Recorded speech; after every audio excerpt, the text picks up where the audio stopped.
All right. Hey. I'm glad you guys are here. And for all you audio subscribers, there's a bunch of people that listen to us only audio. You're probably wise because I have a face for podcast.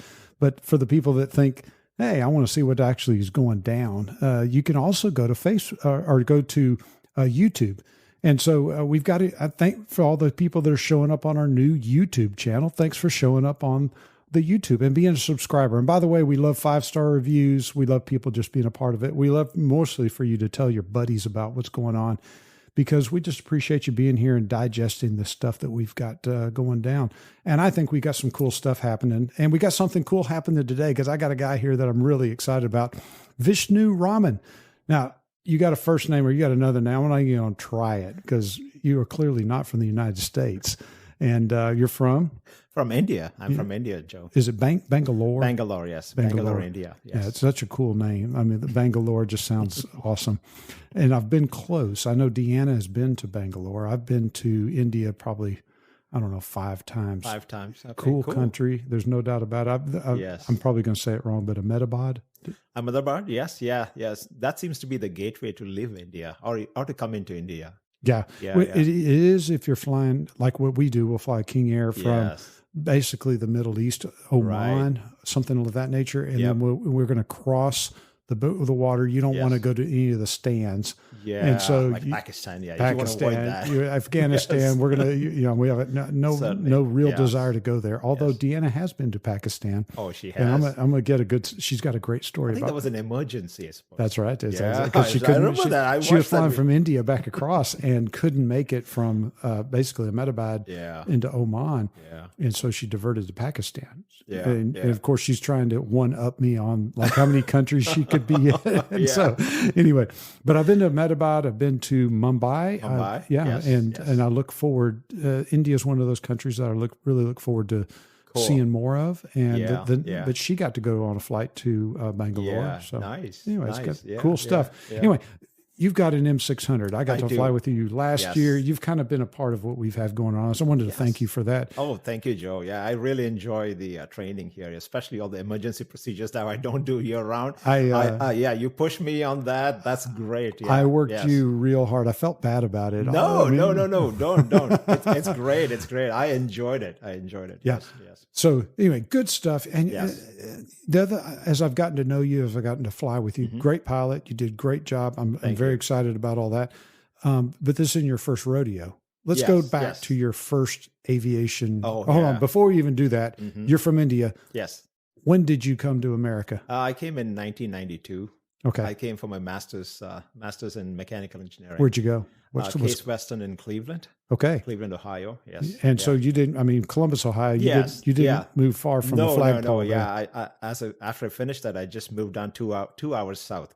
And then I found a job there, and I've been ever since I've been in Columbus, Ohio. Of course, I was working for maybe like 7 years before I started my own business. And then that's what I've been doing for 22 years now. Right. Cool. Yes. Okay. Yeah, let's go ahead and go there. Okay. What is your business?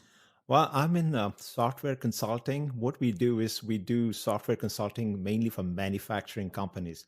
So the specific term for that is called enterprise resource planning. So it's a software that runs the entire manufacturing company. So from taking an order to managing inventory to collecting payments and then accounting, all of that, it manages the whole thing. So usually the manufacturers would purchase a software like that just so they can manage their business. Smaller companies, you probably heard of QuickBooks. They would use that. But as they grow, they need a much more robust software to manage their whole business. Right. And that's where we come in. For a mid-sized manufacturing company, they would come to us and we would help them implement a software, train them, manage it. Software for everything from inventory management to money that comes in, billing. Money going out, everything, accounting, everything. Yeah. So we help with the whole thing. And you're specific, you own the company, you and your wife. Yes. That's correct. So it's co-owned. Same with me and Deanna own the company. Yes. It's the right answer. Does she work in the company as well? Yes, very much so. Yeah, she's 50% part of it, and she does. She mostly does the accounting and the human resources part of it. Yeah. And then I do the rest of it. We have people who do sales and marketing and project management and the actual technical work. Right. Yes. Awesome.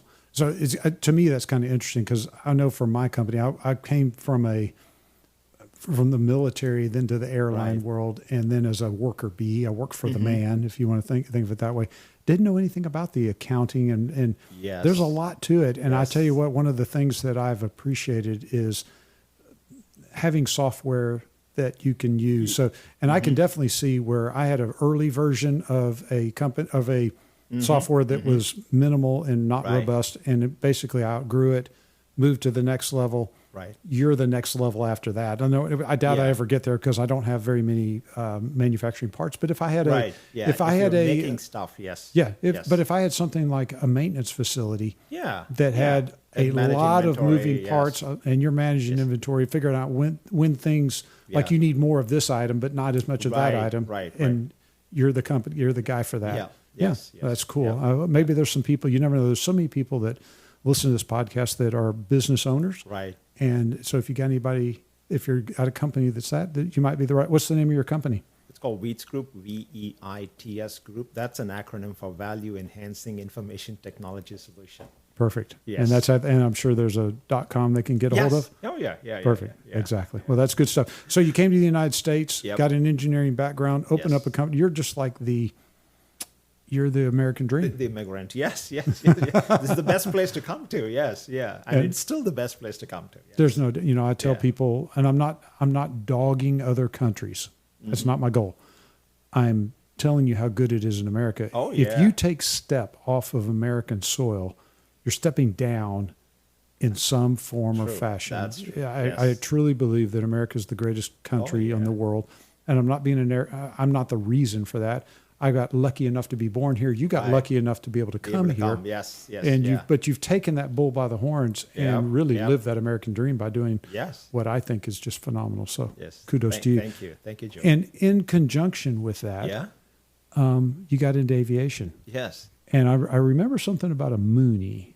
Is that your Yes. first airplane? No, yes, it is my first airplane. But how I got into it was, I think when I was 17 years old, at 17 or 18, I actually got a flight in a glider.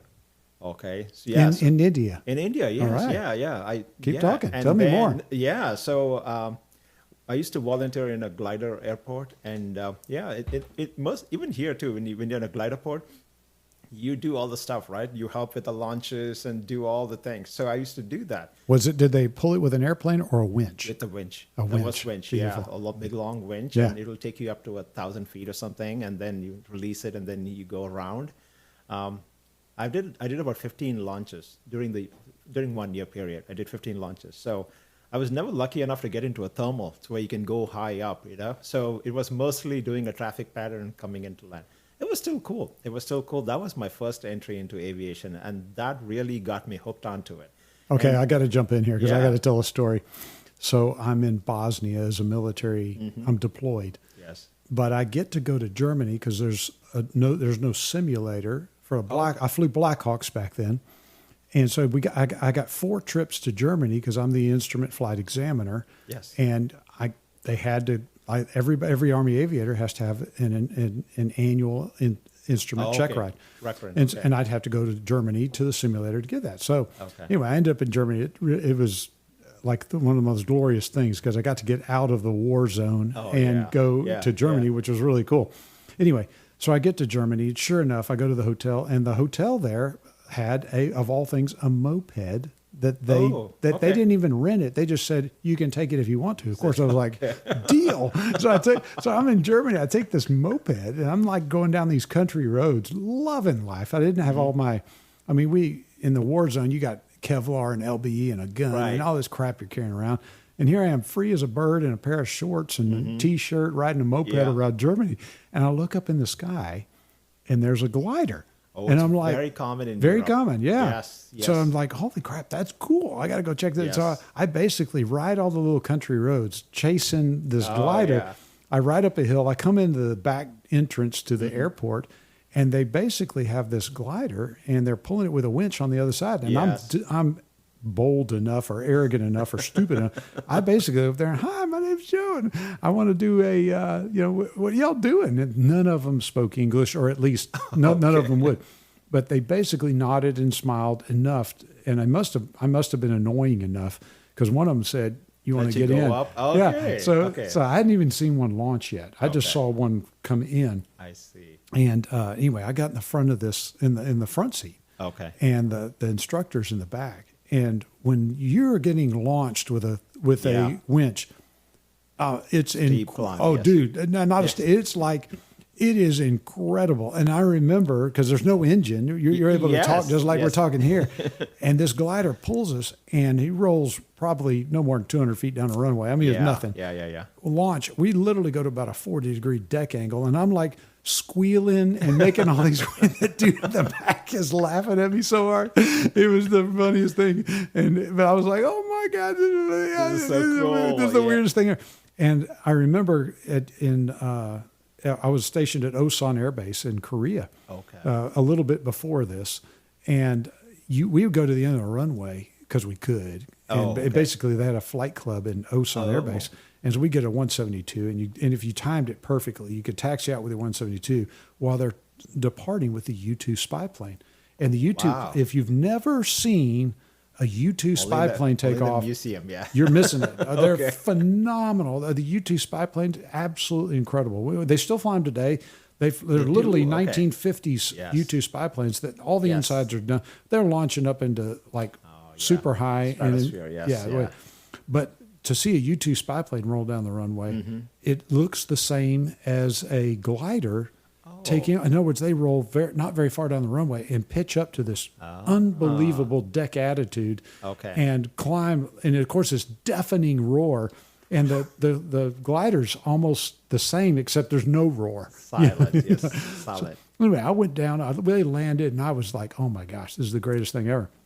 And Kent got back down on the ground, hung around, tried to help, went down to the winch, took a bunch of pictures. I was like, "We got to do this in America because no one does this, and I can't." Oh, there. We have Good. several glider ports, yes. Even in Ohio, we have 2 of them, I know. Perfect. Not very far. So they're there. They're there. Well, I came back to the United States and was like, "Man, I couldn't find them down here in Texas. We ain't got them." So, but that's where we said, okay, you can either pull it with an airplane, you can pull it with Yes. a winch, Yes. or you can pull it with a truck. And, Truck. And Okay. that's what, so we learned how to fly That's glider. the Texas way of doing That's it. the Texas way of doing it. So, matter of fact, Clint Goff, who's our airport manager, kind of helped us. okay. He works for me now, but he was airport manager then. And we got a bunch of guys together, and we learned Okay. how to do it. And then I went Nice. and got an FA. Matter of fact, her name's Carol Walker. She's basically a glider DPE. I see. And if you're an FAA person and you work for the FAA, you're going to get a glider license. You're going to go see Carol. Is that right? And Okay. she's got the contract to teach glider pilots to the Okay. FAA employees. Okay. Anyway, we brought her along. We went and figured out how to pull an airplane with a truck, and we did it. And anyway, so that's how I got into glider. Now I'm a glider examiner. I'm not Okay. examiner. I'm a glider instructor. I'm not an examiner. Nice. But I'm a glider instructor. And anyway, but all that started at the glider port. Yeah. So Yes. there you go. That brings that all to. Yeah, I know. It big, is exciting, big, yes. long rabbit trail there. Sorry about that. But anyway, gliders have gotten a lot of people into aviation, and it got Yes, you into they it. have, yeah, they have, yeah. And it's quite cheap, yeah. Of course, back then it was not too expensive, yeah. So it was an easy way of getting it. But yeah, you get hooked on after that. You want to do it, and you're always looking forward to powered flying, you know. So yeah. So you came to America, went to Yeah. school, started making some money. Yeah, it took a long time before I could do it. I must have done, I think, 4 or 5 discovery flights every time thinking, yes, this is it, I'm going to do it. But it never happened. Then finally, I think it was 2012. That's when I did a discovery flight. I said, yes, I'm going to do it this time. And that's because for a long time, my wife wouldn't let me do it. She kept saying, no, you cannot do it. It's not for us. And every other reason, you know, finally, after pestering her for a long time, she said, okay, if you want to do it, just go do it. Then I didn't wait long. I just went and signed up. Yeah, I signed up for it. And then that's when I started doing the lessons, yes. Yeah, so I got lessons, and a Mooney came along. Yes, yeah. My first, before I even finished my private, I wanted to get an aircraft, and then I looked around for different aircrafts, and then I had a friend who already had a Mooney, so I had been in that Mooney, so that's how I got steered to that, and I did buy a Mooney Ovation. So that's a high performance. Yeah, great airplane. Yes, so I had that very for a early while, guy. yes. Ovation, so it's new G1000. Yes, G1000, GFC 7 autopilot, everything was nice. Only thing was it was so cramped. You know, my kids never enjoyed it. My wife never enjoyed it. So it used to be just for me. I would go and enjoy it. Yeah.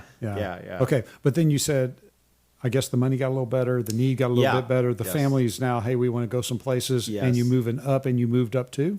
I went to a Mirage. Okay. Yeah, that was a 2014 Mirage. This was back in 2016, I think. Yeah. I'm not mistaken. So G1000? G1000, yeah. Yeah. So so you're moving from a good airplane to a better airplane. Yes. And So that was really nice. I enjoyed it. Pressurized. So that was my first entry into FIKI and pressurization and radar. So there were a few things I need to learn, but I felt it was much easier to fly than a Mooney.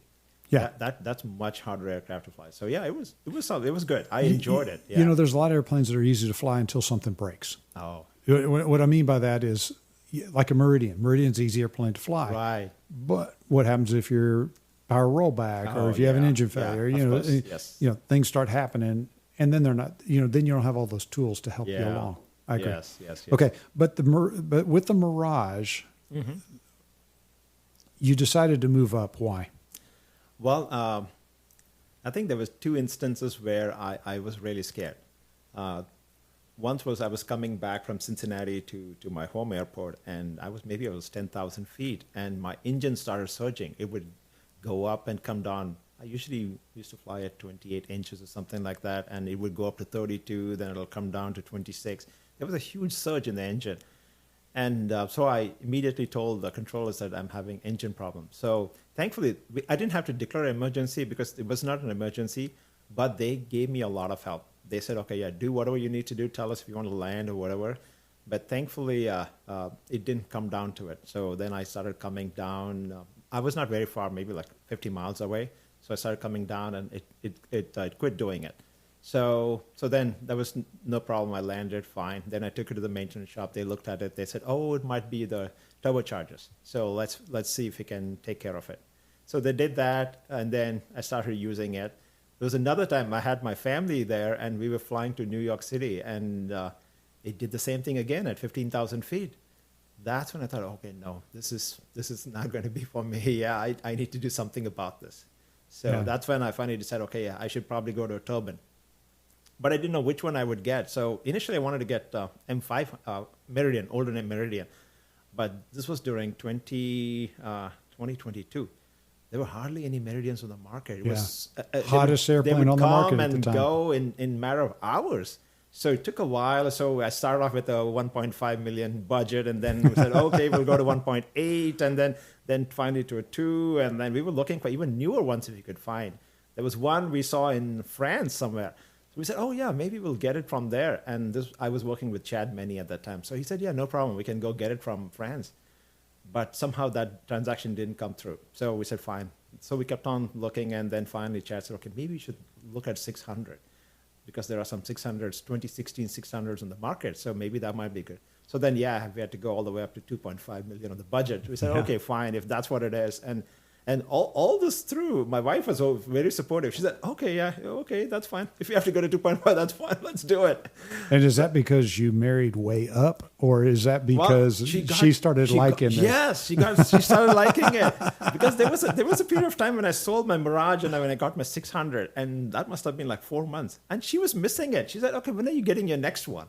I keep telling her, okay, I'm looking for it. Maybe I'm not finding it. Maybe if I pay more, then maybe I'll get it. There's a dude listening to us right now that's going, how do I get my wife on board? Oh, yeah. Just get them hooked on it. That's all. Yeah. Once they get used to it, the convenience of traveling somewhere private and all of that, it gets have better. Them sold. Yes. Yeah, definitely. Yeah. Well, it sounds like you got her pulling along. You got an M600. Yes. Yeah, 2016 M600. Yes. Are you enjoying it?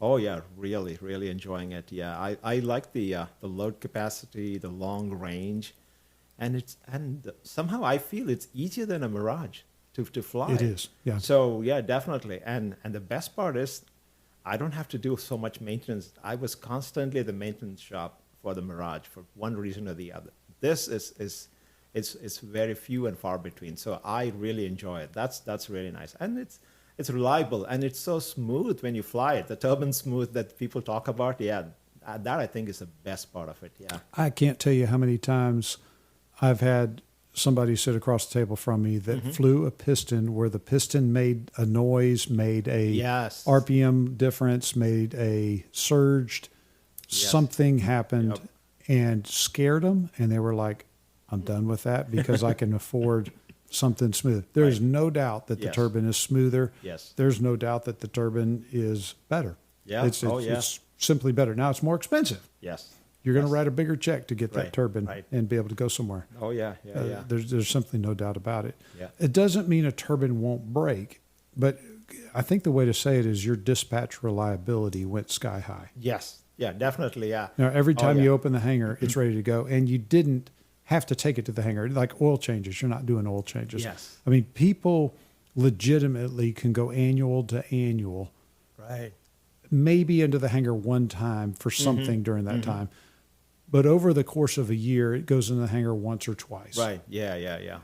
And that's now when it goes in the hangar, you might be buying a lot of, I know. Things can get expensive. Yes. It's not cheap. I mean, you just got through doing a FCU overhaul. Yes. Yeah. That's not cheap.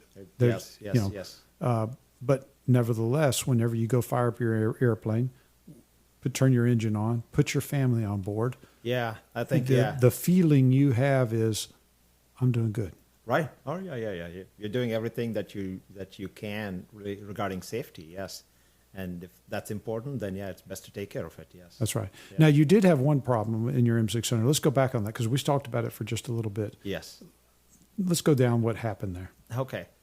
Well, but this was last year. Last year after the annual, somewhere in By the way, June I'm going or to cut so. you off here. I always ask somebody that comes to me for recurrent training, I say, how many hours did you fly? How's it been going? And did anything scare you?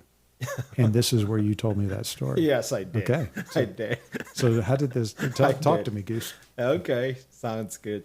Well, this was somewhere around June or so. We finished the annual on my 600. That was 1 year after. It was after the first year of acquisition. So they did my annual is done at Tiffin Air. So they did the annual. As part of the annual, they also changed the emergency release valve. I'm going to cut you off at emergency. Tiffin Air. Tiffin Air. My opinion of Tiffin Air is very high. I think it's one of the better shops out there. Yeah, as a guy, I've as a enjoyed it. They're regular really customer, good. They're really, really good. Yes. yeah, good, solid, good Oh, yes. experiences all the way across the board. Yes. Good. All right, let's go back. One of the I big wanna- advantage there is they have pilots on staff who fly your aircraft after the maintenance. And for me, for the recent FCU, they flew it twice, not just once, twice, just to make sure everything is working fine. So when you spend the money and the time to come pick up your airplane, Yeah. you know it's ready. Yes, Absolutely. Yes, and they deliver it too. Yeah. So yeah, I think we don't. It's pretty far up in the Northeast for us. They get a lot more business up in that part of the world. Right. But we've had a lot of good experiences with Tiffin Air. I wanted to throw them a quick shout out, just to be able to say that. Okay, so you got your airplane back from them, Yes, and Daniel. that doesn't mean you got a perfect airplane. It Right. means something happened. Right. Yeah. They had replaced that emergency release valve on the aircraft. Yeah. That's a standard practice. They do that just to make sure there's no problems. That's how they think about it, which is fine, which is perfect for me. So my first flight back from the maintenance shop is only like less than 50 miles. So it's like 15, 20 minutes. So nothing happened. Everything was perfect. I came back, I put it in the hangar, and then 2 or 3 days later, I was going to go meet a friend in Michigan. Right. So this is northern Michigan, called Pontiac, Michigan. So this is the north side of the Detroit area. Detroit airport. Yeah. Yeah. So usually you go into Canada and then you come down that way and land. Yeah. Okay. So so we were flying. That's like a 40-minute flight, and I was flying that, and then suddenly I started seeing my landing gear light, the red light, come on, as if the landing gear, The gear warning the light. gear warning light. Yeah. Yeah. So I started seeing that. I still couldn't believe it. For a few minutes, I couldn't believe what was happening. And I didn't know what to do too. But I knew, okay, there's something happening. Then after a little while, it started beeping. I was coming down for an approach, actually. Yeah, for an approach. So that's when I see this, and then I realize, okay, there's something happening, and then I immediately sense that, okay, yeah, probably the landing gear is halfway out or something like that. The valve must That's have exactly leaked, right. and then That's halfway exactly out, right. and it's just not fully locked. So that's why that happened. So once I realized that, and then they tried to vector me on the approach, and then I told them, okay, I have a problem with the landing gear. It's not coming down. So I tried putting down too, and then nothing happened. That's when I realized, okay, it's not going to come down by itself. I need to do the emergency extension. So I told the controllers, and immediately they declared an emergency for me. I didn't have to do it. Interesting. Yes. Yeah, we're going to come back to that. Keep going. Yeah, they did that. They did that, and they moved me north of the Detroit airport, and then they made me go in a square, actually, square. They said, okay, keep doing this 4 mile square or whatever, and then however long you need to do. Yeah, go over here, get out of the way. Yeah, and they moved all the aircraft out of my way. Yep. And so then as they put me on, I put the autopilot on, and then pulled out the checklist and started looking for it. And then finally we found the page, the checklist where it is. And then we said, okay, yeah, this is what we need to do. So we started doing that. And then the mains came down fine. And then the nose wouldn't come down. Then we realized, okay, we're a little too fast for the nose. So we need to slow down a little bit. So then we slowed down, I think, to 90 knots or so. As soon as we slowed that down, then the nose gear locked in. Right. So during all of this episode, I was very, very flustered. And that's because, I didn't expect anything to go wrong. And here something is happening. Now I need to react to it. Yep. But thankfully, my wife was very, very calm through all of this. And she said, she's in the back. No. She always flies front. next to me. Yeah. Then she said, okay, let's pull that checklist. And then I told her, okay, look for emergency gear extensions. She was looking for it. So she helped me through that process. I was going to say, this is actually good that she's there. You said plural, we were in there. So I knew somebody was in there. Yes. This is actually pretty cool because your wife's on board. She helps you through it. You get through it. It's safe. She realizes you have the chops to work a problem and get to a safe outcome. Yes. That's got to be redeeming. Oh, yeah. Yeah, she was never worried, and that was never a question that, okay, she will never fly again or nothing of that sort. Right. So it didn't scare her that much. No, not at all. Not at all. So when you got the third green light, how'd it feel? That was so good, so good. We got the green light. Okay, now we can land. And so, then we told them, okay, we got a green light. They said, okay, do you want to do the approach? We said, no, it was visual condition. We'll just do a visual approach. So we started coming down to the traffic pattern. And then the tower told us, okay, hey, why don't you do a flyby the tower? So we'll see if all the gear is out and it's locked in place. So then we did that. Then they looked at, say, everything looks good. Then we turned around, came back, and we landed. So that was non-event. Non-event. And then as soon as I landed, the controller came on. He said, okay, how do you feel? Are you okay? I said, yeah, I'm so glad I'm on the ground. Yeah. Yes. Then we taxied to the FBO and we parked. We never got any phone call or anything on that. No paperwork? No, nothing. Nothing at all. All good. Nothing at all, yeah. So Excellent. Then we knew, okay, we have a problem and we need to get that fixed. Okay, so 3 things that come to mind to me on that. Number one, that emergency release valve is a complete piece of junk, and whoever's making that dadgum thing in M600s, please make it better. Yeah. Oh my gosh, we've having so many problems with that. It's a minor problem, but I tell you what, it scared a lot of people. Yes. It has caused because I pull that in on every recurrent training, except I've been kind of scared lately with M600s because I've had so many failures where you pull it won't reset. Now that somebody's got to fly, with back home, with the gear down, and they're not happy about that. No, it's not a good thing. And the emergency Piper, if you're listening to this, get the quality control for that part much better. We're having a lot of trouble out there in the world with this right now. With those emergency release valves, either when you pull them out, they won't reset. They won't reset, yeah. That's exactly right. And or you have trouble with it, and then the fluid goes through and bypasses. And you're not going to get the pressure that you need to hold the gear up. Second thing, when you talk about the gear warning light in a PA-46, just like a lot of other airplanes, that gear warning light is basically a disagreement light. The position of the gear disagrees with the position of the handle. Up or down. Yeah. That's right. Okay, so if your handle is down and you don't have 3 green, you're going to have a gear warning. Yes. If your handle's up and your gear's not all the way up, you're going to get a gear warning. Makes sense. So gear warning is a disagreement light is the way I think about it. And so your gear was beginning to sag. Yes. So you're getting a gear warning. That's exactly right, because it couldn't hold pressure. Because pressure holds the gear up in a P. Right. And the last one is ATC calling an emergency for you. Yes, they did. Not a bad call, because everybody's loath to do that. You don't want to call, declare an emergency or something.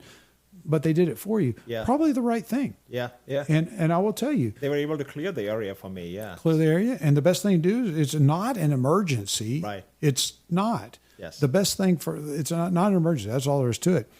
It's a great time for you to do exactly what you did, which I'm just want to applaud what you did, which is what you did is say, let me go over here, get out of everybody's way. Yes. And let me go figure out what's going on here. I'm going to get the gear down because the gear is held up with high. Yeah, I know that's going to work. Yes. You know it's going to come. You know it's going to come down. Now we got to go figure out how to make that happen. Yeah. We've had people that have crashed their airplane because they didn't go get themselves into a hold or go and put, and they try to get the gear down very quickly and didn't get, and then just basically give up and come in and land. Oh, wow. Come on, people.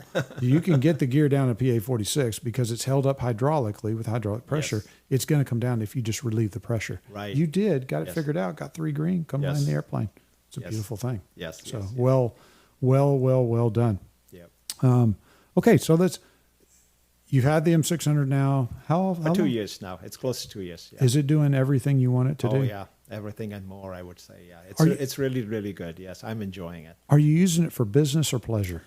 I would say both business, but mostly for business. Mostly Yeah, for business. Mostly for business. Yeah, if you're like me, you combine everything into business somehow.